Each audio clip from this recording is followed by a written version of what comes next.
Good morning friends.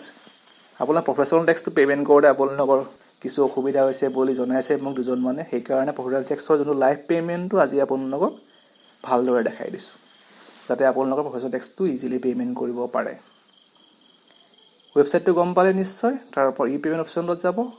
E payment by registered tax payer. Registered tax payer নম্বৰটো ক'ত পাব? আপোনাৰ মেইলটো চাব, য'ত GST ৰেজিষ্টাৰ্ড হৈ আছে সেই মেইলতে আপুনি এটা ৰেজিষ্ট্ৰেশ্যন নম্বৰ পাব।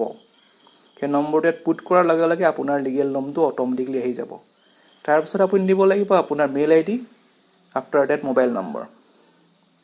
মেইল ID মোবাইল নম্বৰ আপুনি ভৰোৱাৰ লগে লগে আপোনাৰ লোকেশ্যন, জ'ন, ডিষ্ট্ৰিক্ট গোটেইখিনি অট'মেটিকলি চিলেক্ট হৈ যাব। চিলেক্ট হোৱাৰ পিছত নেক্সট অপশ্যনত আপুনি যাব লাগিব, টেক্স পে'মেণ্ট কোনটো হেডৰ আণ্ডাৰত আপুনি কৰিব। হেডটো হ'ব আছাম প্ৰফেশ্যনেল টেক্স। তাত ক্লিক কৰি নেক্সট চিলেক্ট কৰিব ফাইনেন্সিয়েল ইয়েৰ। তাৰপিছত আপুনি পিৰিয়ডটো চিলেক্ট কৰিব, পিৰিয়ড টাইপটো এনুৱেলি চিলেক্ট কৰি পে'মেণ্ট হাইট টাইপটো চিলেক্ট কৰি ল'ব, টেক্স পে'মেণ্ট। তাত আপুনি 2500 টকা এটা ভৰাই দিব। ভৰাই দিয়াৰ লগে লগে আপোনাৰ তলত গৈ এইট অপশ্যনটো ক্লিক কৰিব। এইট অপশ্যনটোত ক্লিক কৰাৰ লগে লগে আপোনাৰ এখন চালান টাইপ জেনেৰেট হৈ যাব। তাত আপুনি নেট বেংকিং চিলেক্ট কৰি ল'ব, কেপচা টাইপ কৰি ছাবমিট কৰি দিব। ছাবমিট কৰাৰ লগে লগে আপোনাক এটা নতুন পেজলৈ লৈ যাব।